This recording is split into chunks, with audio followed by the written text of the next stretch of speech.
Welcome to What the World Needs Now with hosts Tom Whisinnand and Josh Monroe. We hope that you're able to leave feeling encouraged and ready for another day of changing lives in the field of education as we speak with inspirational teachers from across the nation and world about what keeps their spark lit. In this episode, Dr. Patrick Kiernan, Superintendent of Brookefield Schools in New Jersey, shares his passion about truly bringing relationships to the forefront of education. Without any further ado, Dr. Kiernan. Well, Dr. Kiernan, thank you so much for being with us tonight. For our listeners that don't know who you are, could you just give us a quick elevator pitch? Who are you, where are you from, and what's your role in education? Sure. So I'm originally from Belleville, New Jersey, which is up north of the bridge. So they call that North Jersey. And then I spent about 8 or 9 years in Florida and then back to Jersey. So I've had some educational experience up and down the East Coast. I got into it totally by accident. I was one of those students back in school, didn't like it, didn't like people, didn't like much of anything, didn't fit in. Sophomore year in high school, they asked me to leave to go to the public school. Patrick, you don't fit in here, and that kind of carved the way through education. So my family was in mortuary science. My grandfather had a funeral home. My father took it over after him, and I was actually doing my internship because it's kind of like what you do. But was asked to coach basketball at the local school and fell in love with coaching. And I had to find a career that let me coach, and that was teaching.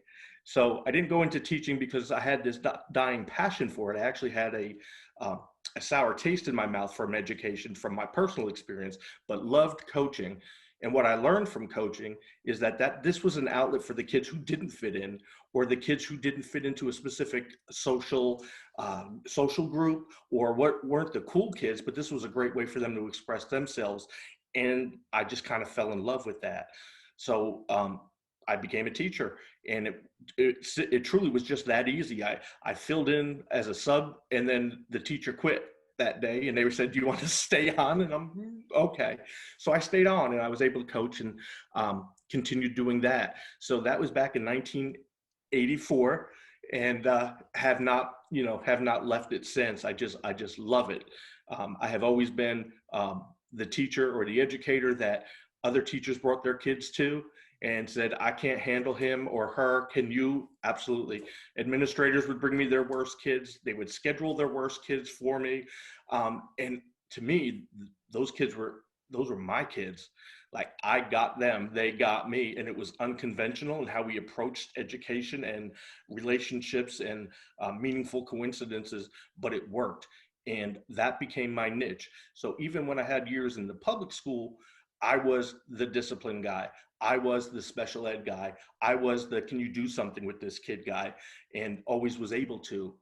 And then I was given an opportunity early on through Brookfield to start the first, what they told me anyway, was the first special ed specific program for incarcerated youth, ages 12 to 21 at the Jamesburg prison here in Jersey.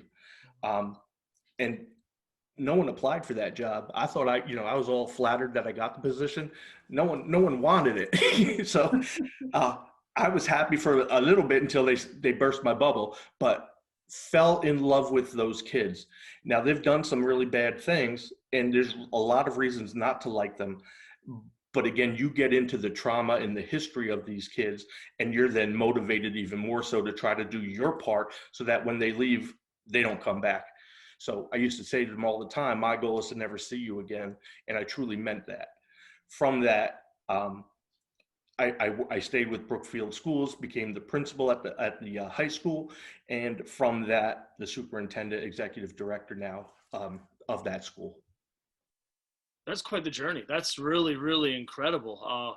I'm just swimming with questions right now for you. But for those of us who may not be familiar with Brookefield Schools, would you just take a second and explain it to us in the structure?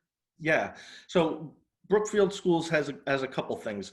It has pre-Kiernan and then since Kiernan. Pre-Kiernan, they considered it an alternative school. It was labeled as the bad kids school. the school for kids that the public schools couldn't handle.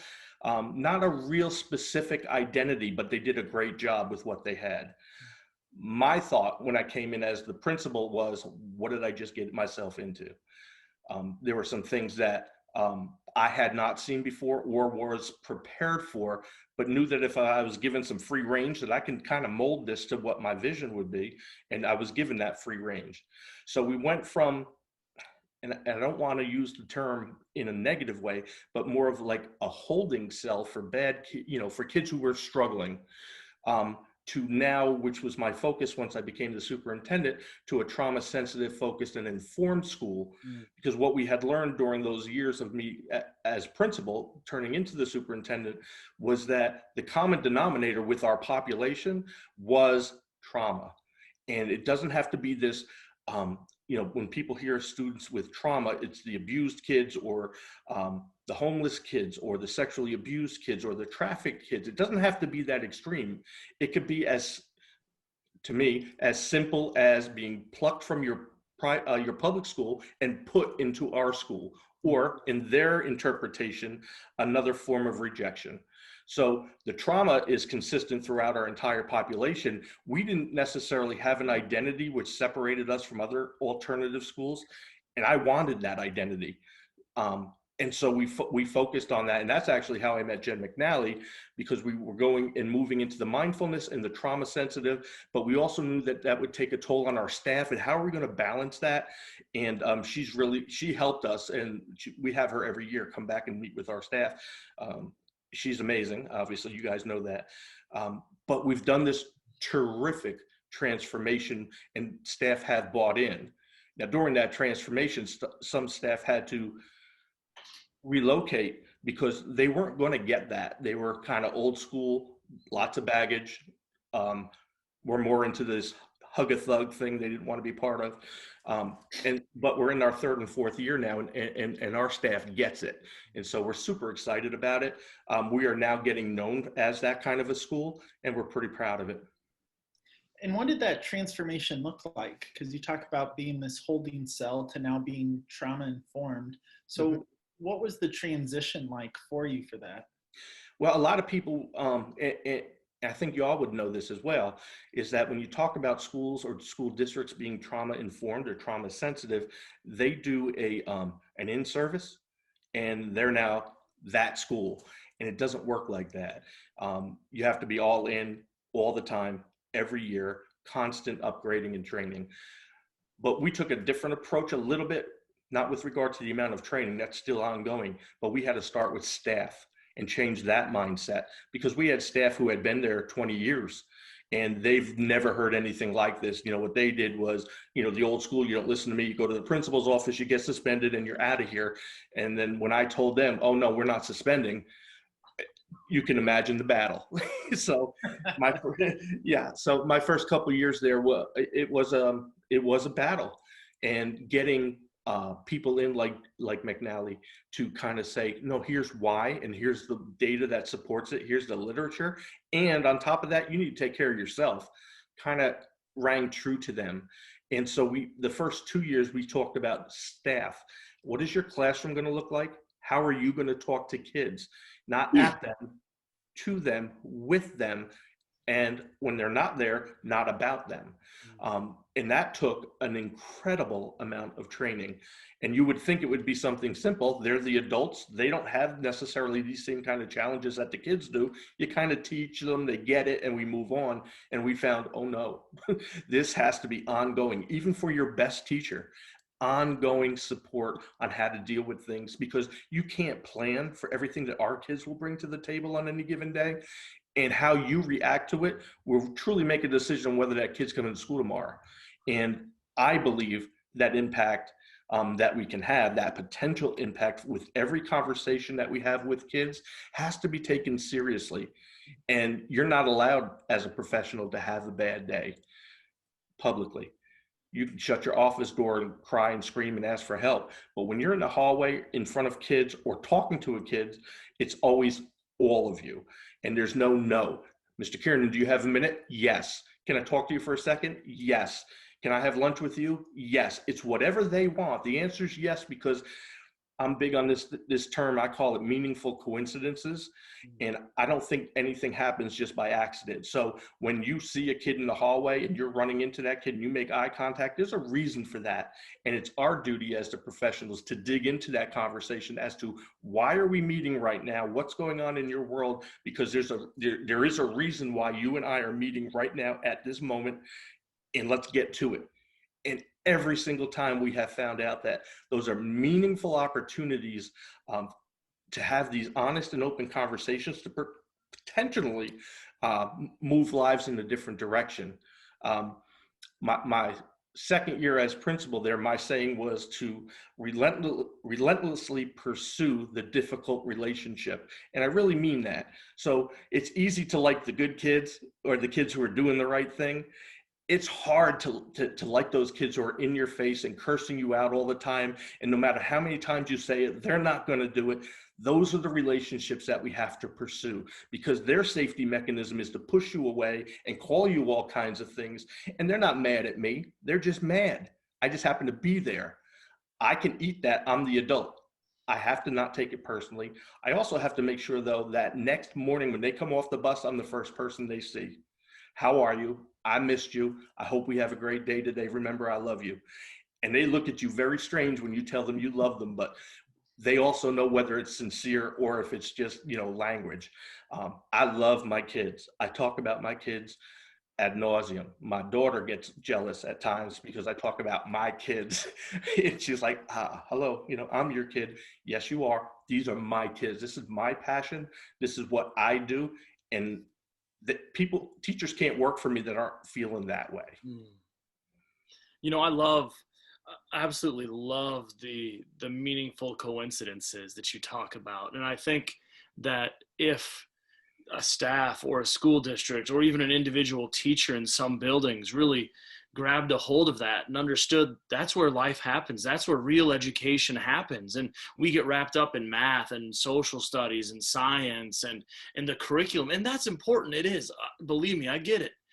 But wow, how powerful is it, those meaningful coincidences, to take that minute or three and really build those relationships, especially with children in trauma or students in trauma or even adults who are struggling. I think of how I could interact differently with staff members that I work with every day.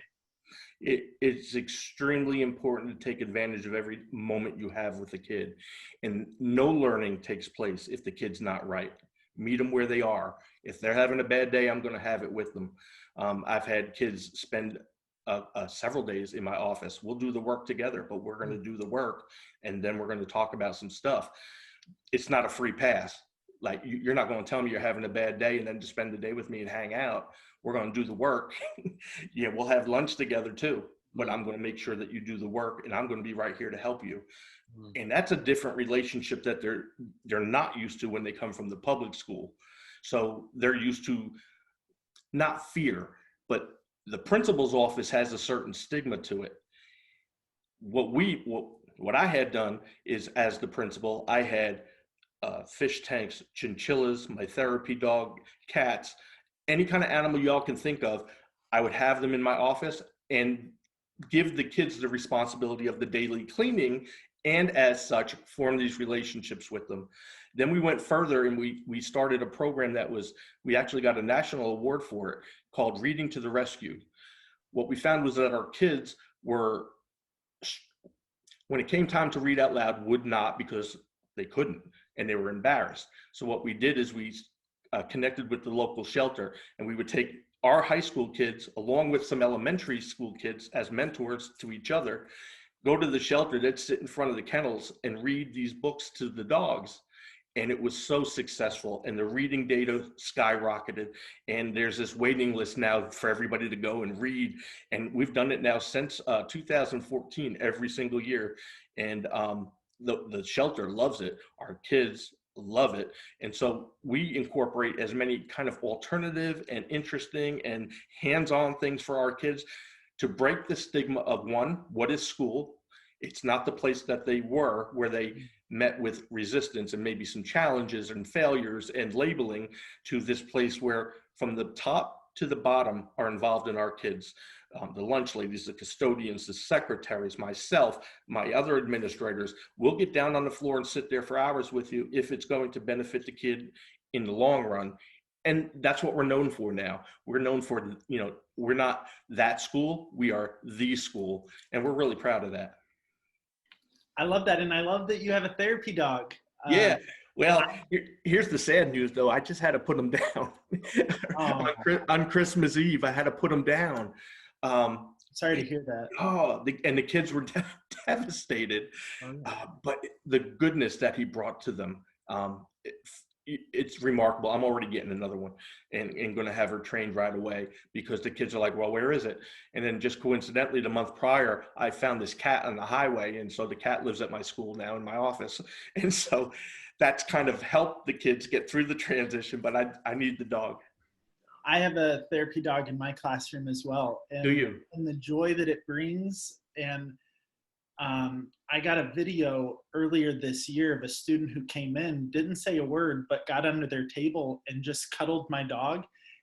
And the way that you can see kids interact with those animals, it's almost like they're telling you something without telling you anything. Like, I knew to go have a conversation with that kid, not about, hey, what's bothering you, but just, I see you and I'm glad you're here and I love you and everything that you're speaking on. So the dogs or any animals allow our kids to communicate in ways that they wouldn't otherwise, and not, like you said, verbally, but if you read their body language, and I'm a big one on eyebrows and frowns, it tells you if they're going to be approachable at that moment or if they just need some time.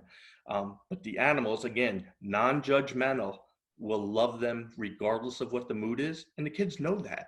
You can't be mad when you're with a dog. It's impossible to be that. You can be mad with a cat. They judge you. We know that. but with a dog, it's just pure joy. And I like how you were talking about the changes that you've had to go through since you started to where you're at. What's your culture like at school with your staff now that you've got all of this training that you're constantly going through, and that Jen comes out and makes sure that your staff is aware of taking care of themselves as well? What's the culture been like at Brookfield? It's interesting because a lot of the negativity have left. They realized this, this isn't really for me. I can't do it this way. And so that's actually a blessing, because the kids, again, will see that and see right through it right away, whether you're there for a paycheck and a job, as opposed to being there for them and a career. And I want people that are going to be there for the career. So the culture, though, is not, rainbows and unicorns. It's hard. Our staff does the hard work. And I always tell them, you're doing the work that the other schools can't do. That's why they send their kids here. If we could do it, or if they could do it, they wouldn't need us. So if not us, who? And we always say that we're extraordinary. We can't be an ordinary school. We can't be ordinary teachers or people. We have to be extraordinary. And that's what it's going to take to work with our kids. So our teachers are tired all the time. And if they're not tired, we're usually having a conversation, because my thing is, if you don't leave exhausted at the end of the day, there's a kid you missed, and we don't want to miss kids. So it is a motivated staff.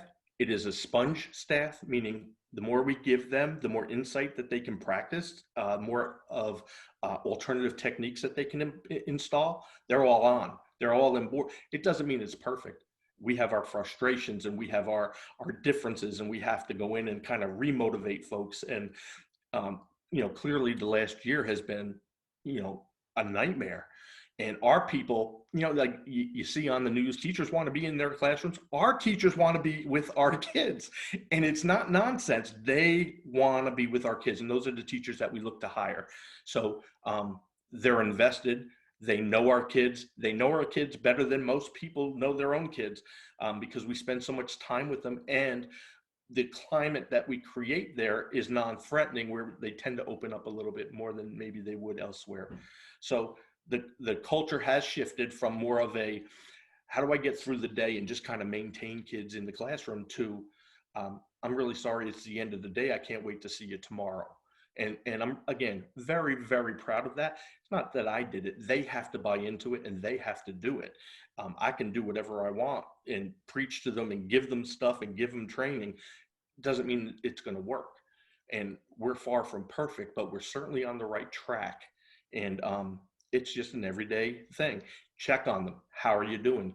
Is there something I can do for you? Do you need something? You need a cup of coffee? You want lunch? And I do. I try to buy them lunch a couple times a month.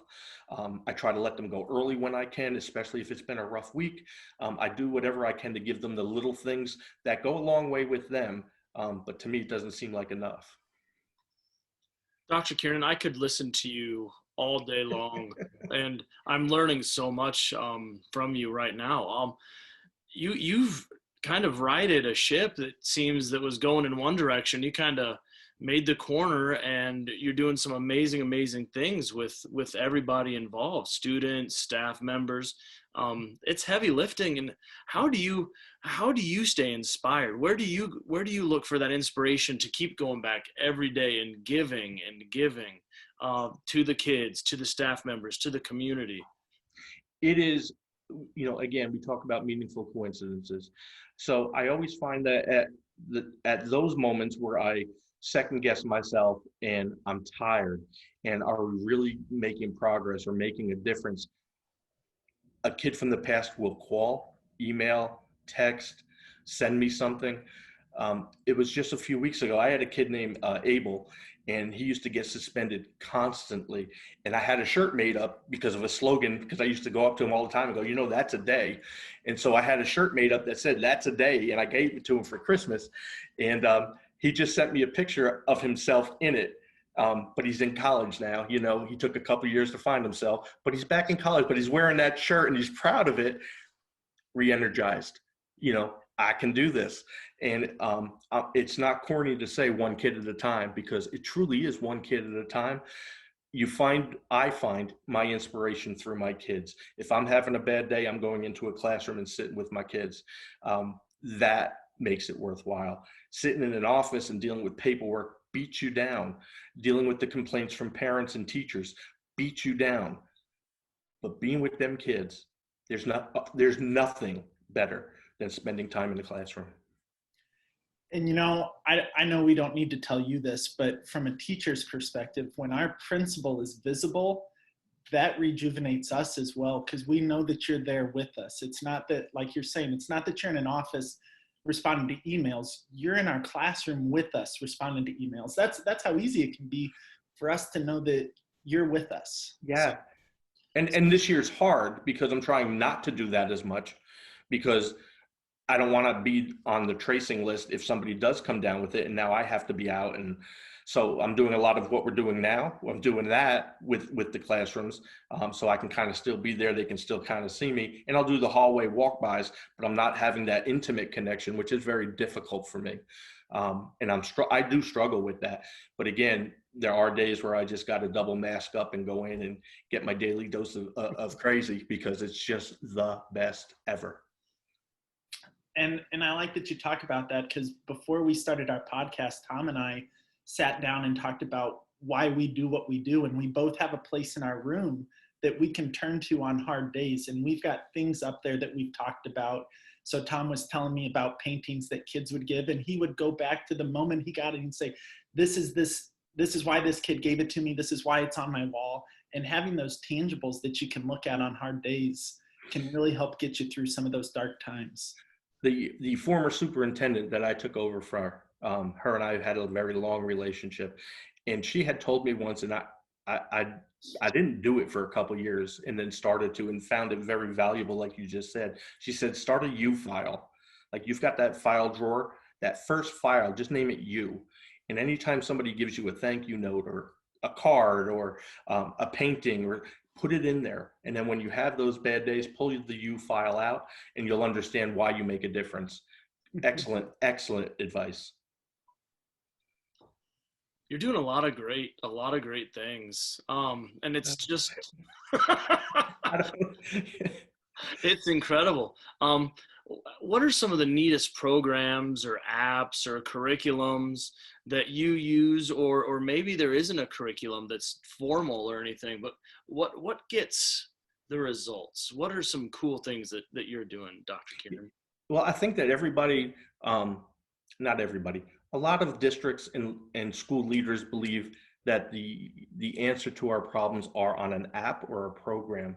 And I think that the answer to our issues and challenges are people and relationships. So I'm not big on that. I have them because I want tangible data to share with districts when I have to show them why they need to stay with us. Because everybody's worried about finances, and I get that, and districts want to pull kids back. But when I have the data to show them, like, why you want to break this, look what's working, I have to have those programs in place.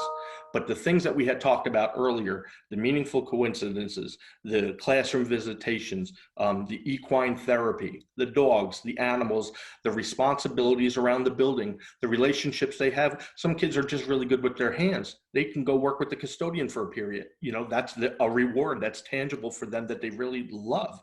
I mean, I've had my office painted a number of times, you know, like, go paint that wall again, go paint it again, go paint it again.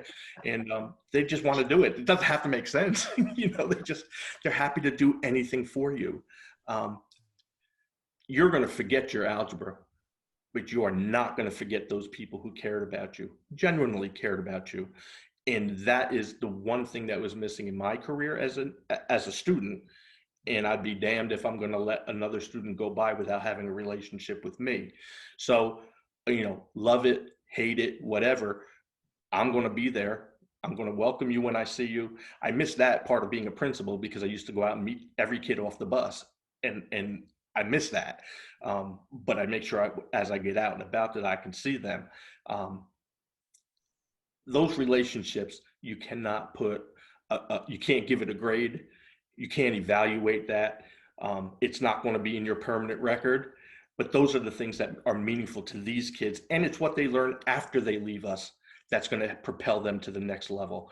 What they learn with us is really how to manage their time, how to be kind, how to kind of step back and breathe before you speak. Those impulsive activities that they get involved in that get them in trouble, that's our goal. Like, step back and breathe, make a good decision, and then let's propel forward. Algebra, you know, Shakespeare is awesome, but not to our kids, you know? So just meeting the qualifications that the state would love you to have to follow this curriculum and meet these standards isn't practical for the average kid that we get. It's great, and it has its niche for kids, but it doesn't for our kids. Our kids want hands-on, they want relationships, they want everything that's important to them in the immediate, because they're not looking beyond our school.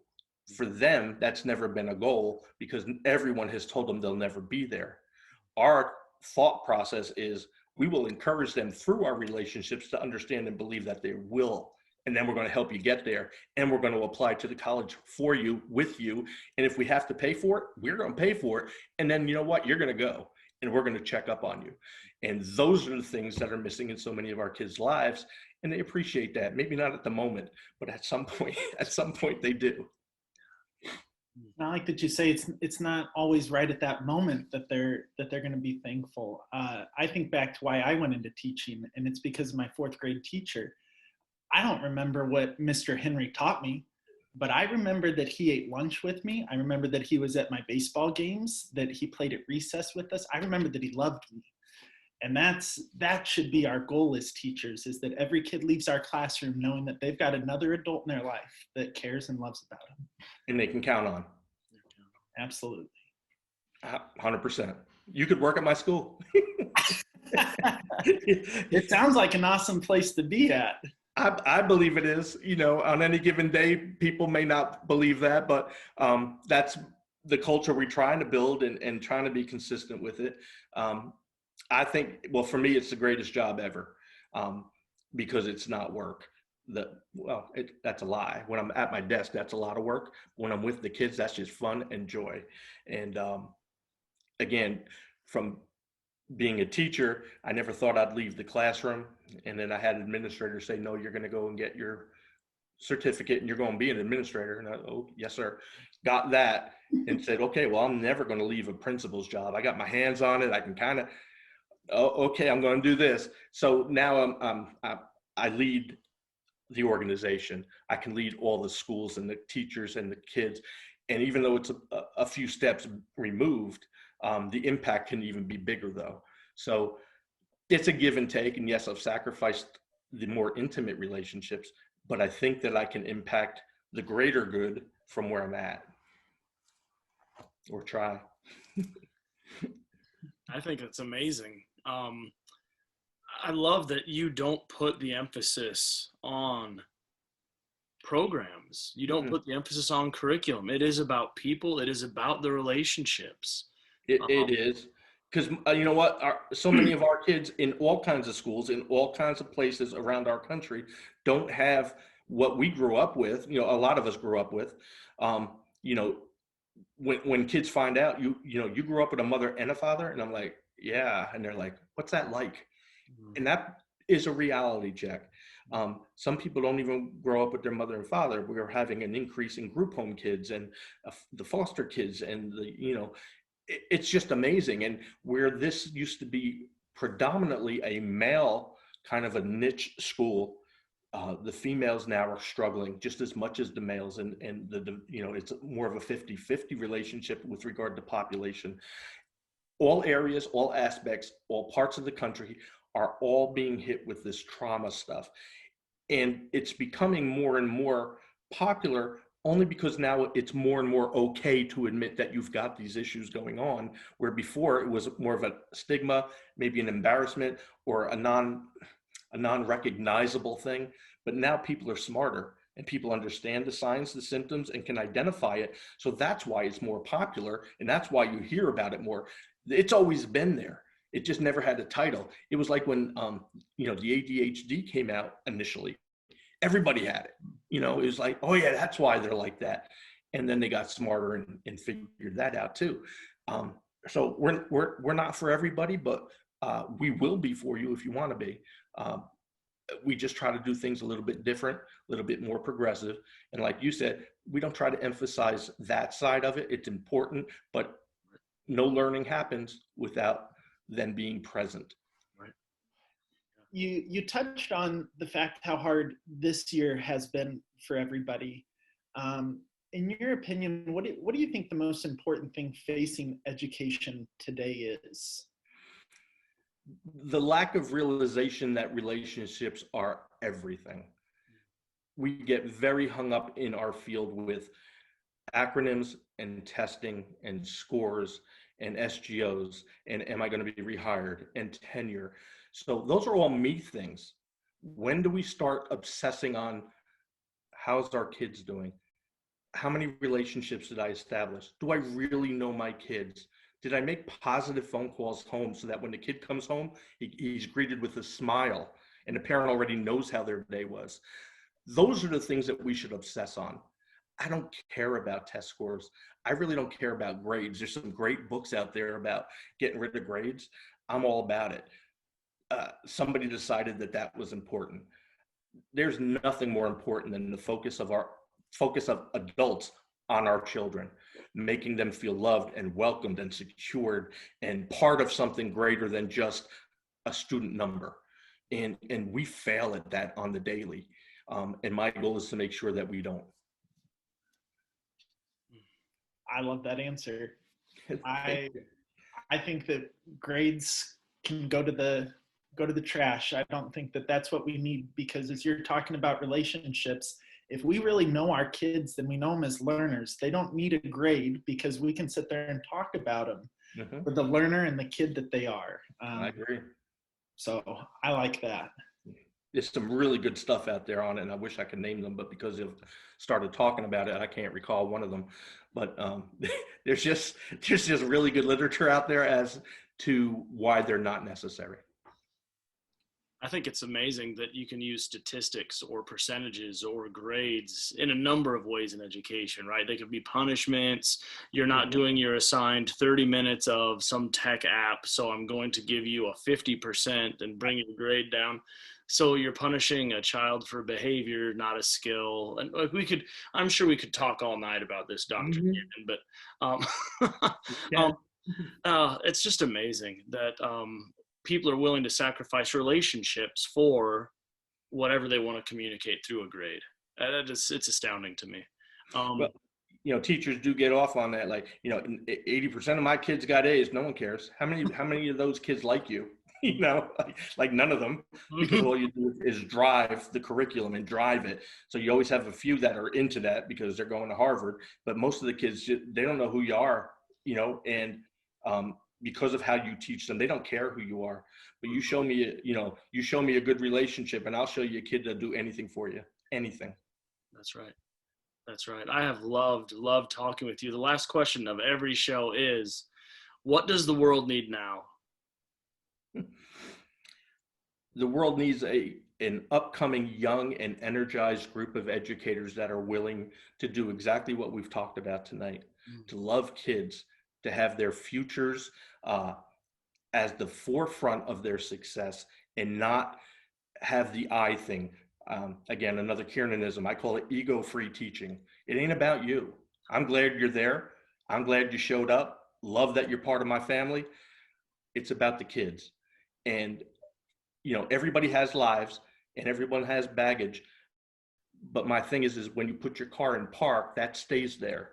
And then you can go whine about your issues when you go back in your car and start it.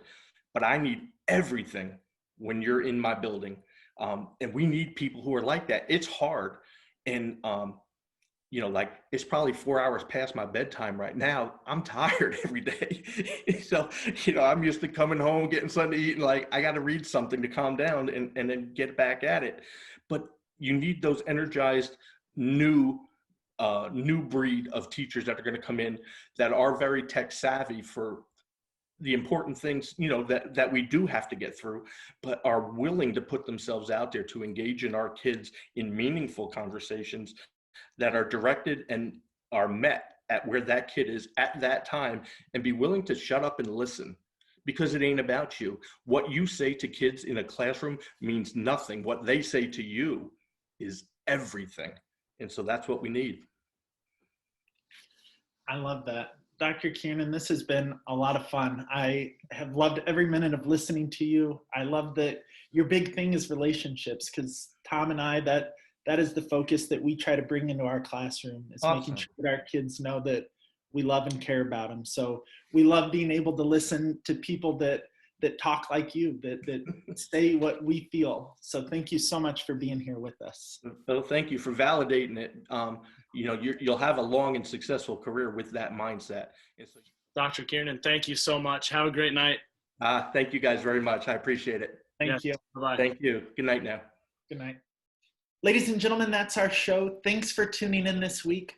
Hopefully you're ready for another week of changing lives. We're so thankful and appreciative that you took time to listen to our guest, Dr. Patrick Kiernan. We hope that as you head out, you remember that the biggest factor that plays into student success is you. Your love, your passion, your empathy, your dedication is exactly what the world needs now. Thank you so much for all you do. Have a good one.